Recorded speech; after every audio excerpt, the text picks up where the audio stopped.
बिस्मिल्लाहिर्रहमानिर्रहीम। अस्सलाम वालेकुम। वॉइस ऑफ मुस्लिम में आने वाले तमाम दोस्तों को हम अपने चैनल में खुश आमदीद कहते हैं।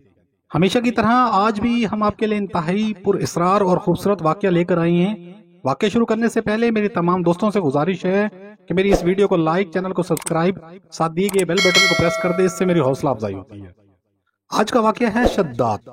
शद्दाद कौन था? इसने खुदाई का दावा क्यों किया? अल्लाह पाक ने इसको इबरतनाक मौत किस तरह दी? क्या वाकई ही शद्दाद ने दुनिया में जन्नत बनाई?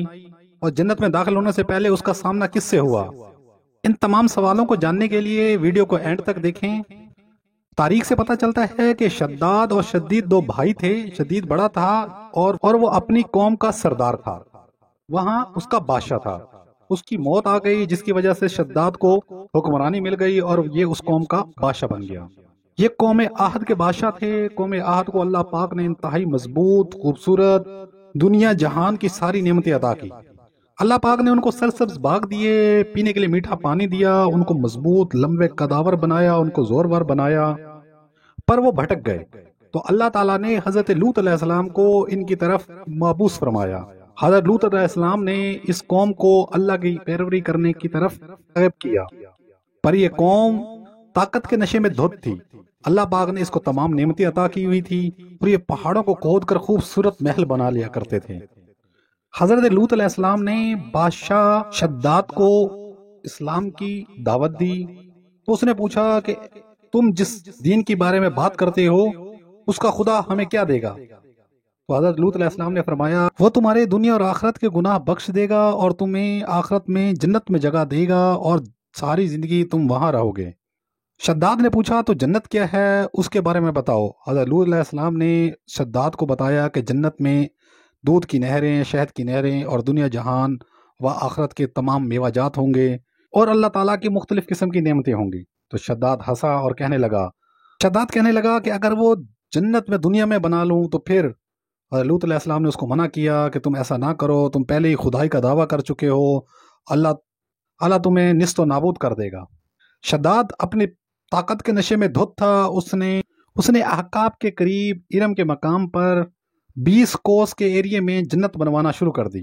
याद रहे कि 20 कोस 61.5 किलोमीटर बनते हैं। वहां उसने दूध की नहरें, शहद की नहरें और सोना और चांदी के अंबार और मुख्तलिफ किस्म के दरख्त, खुशबूदार फल, हर तरह की वो सहूलत जो जन्नत में पाई जाने वाली थी उसने वहां पा दी। और साथ ही इसने दावा किया कि जन्नत की जब तक तकमील मुकम्मल नहीं होगी मैं जन्नत में दाखिल नहीं होऊंगा। आखिरकार करते करते 12 साल गुजर गए। 12 साल बाद जन्नत उसने अपनी बना ली। शद्दाद अपने फौज के हमरा जन्नत के दरवाजे पर पहुंचा तो उसने वहां पर एक शख्स को खड़े हुए देखा और उसने अपनी फौज को कहा कि ये शख्स मुझे अंदर जाने नहीं देगा। तो उसके फौज के सरबराह ने दरियाफ्त किया, ए बादशाह, क्या आप इसको जानते हैं? उसने जवाब दिया, हाँ जी, ये हज़रत इज़राइल अलैहिस्सलाम है, ये मेरी रूह कब्ज़ करने आए हैं। उसने हज़रत इज़राइल अलैहिस्सलाम की मिन्नतें की कि उसको जन्नत में दाखिल होने दिया जाए। तो हज़रत इज़राइल अलैहिस्सलाम ने फरमाया, कसम हो मुझे उस ज़ात की जिसके हुक्म पर मैं यहाँ आया हूँ। अल्लाह पाक ने हुक्म दिया है कि तुम्हें जन्नत में दाखिल होने से पहले तुम्हारी रूह कब्ज़ कर ली जाए, ताकि तुम क़यामत तक लोगों के लिए इबरत का निशान बने रहो। और जन्नत वही है जो मरने के बाद अल्लाह ताला ने मोमिनों को अता करनी है। तुम हमेशा दोज़ख में रहोगे और उसी का ईंधन बनोगे। इसके बाद हज़रत इज़राइल अलैहिस्सलाम ने शद्दाद की रूह कब्ज़ कर ली और वह दोज़ख का ईंधन बन गया। अल्लाह पाक हम सबको इस्लाम पर चलने की तौफीक अता फरमाए और अल्लाह ताला की अताअत करने की तौफीक अता फरमाए। आमीन सुम्मा आमीन।